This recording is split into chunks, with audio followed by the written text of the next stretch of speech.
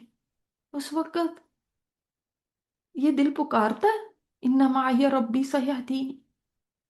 یہ ہے اللہ تعالیٰ پہ بھروسہ کہ وہ میرا رب ہے نا. کتنی قربت ہے اس میں. میرا رب جو اس بات کو سمجھ جائے نا، وہ کبھی تنہا نہیں ہو سکتا زندگی میں، حالات جتنے بھی تنگ ہو، کیونکہ وہ میرے ساتھ ہے. جب کوئی ساتھ نہیں، جب ساری دنیا مخالف بھی ہو جائے نا، تو اس کو کوئی ڈر نہیں کہ میرا رب میرے ساتھ ہے.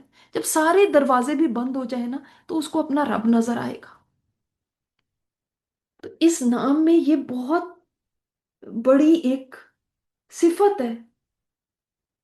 وہ میرا کیئر ٹیکر ہے نا، وہ میرا پالنے والا ہے، وہ مجھے سنبھالنے والا ہے نا. آپ کو کوئی سنبھالنے والا ہو، آپ کسی ایج گروپ میں بھی ہو، کتنا اچھا لگتا ہے کہ میں تنہا نہیں ہوں. ہے نا میرا کوئی سنبھالنے والا، ہے نا میرا کوئی مجھے دیکھنے والا، میری کیئر کرنے والا، مجھے لک آفٹر کرنے والا. اللہ اکبر. آپ دیکھیں انبیاء نے جو دعائیں مانگی، قرآن کریم میں آپ ان کی دعاؤں کو دیکھ لیں تو ان کی دعاؤں میں کیا ہے؟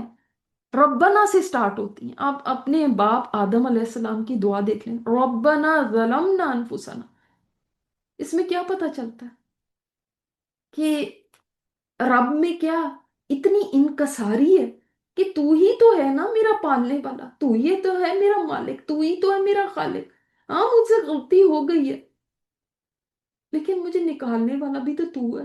میں تو کمزور ہوں، میں تو غلام ہوں. میں نے کہا نا آقا کے لیے بھی آتا ہے.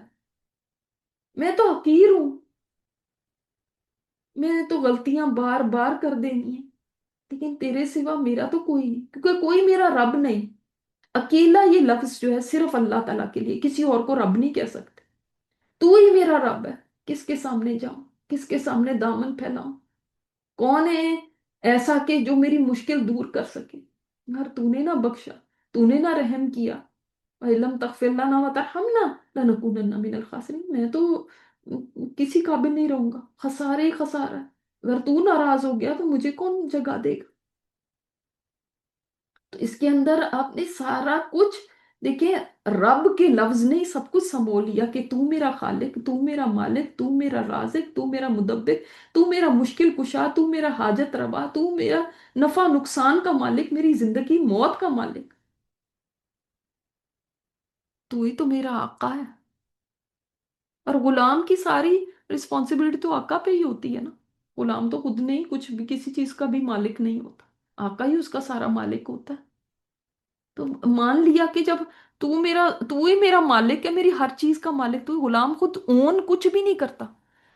تو جب سب کچھ ہی تیرا ہے، میرا بھی مالک تو ہی ہے، تو میری ضروریات بھی تو پھر تو نے ہی پوری کرنی ہے. آخر غلام اپنی ضروریات کے لیے بھی تو اپنے آقا کی طرف ہی دیکھتا ہے نا. پھر آپ دیکھیں ابراہیم علیہ السلام نے فرمایا تھا ربنا تقبل منا انک انت السمیع العلیم. پھر آپ دیکھیں نوح علیہ السلام نے فرمایا رب اغفر لی ولی والدی. وہ سورہ نوح میں ہی آتا ہے. پھر آپ دیکھیں کہ موسیٰ علیہ السلام فرماتے ہیں ربی اشرح لی صدری. پھر زکریا علیہ السلام کو جب اولاد چاہیے تھی ربی لا تذرنی فردن. پھر اسی طرح جب موسیٰ علیہ السلام نے جب بالکل بے یارو مددگار مصر کو چھوڑ کے مدین تک پہنچے تھے تو ربی لما انزلت الی من خیر فقیر. ہر جگہ آپ دیکھیں رب کے ساتھ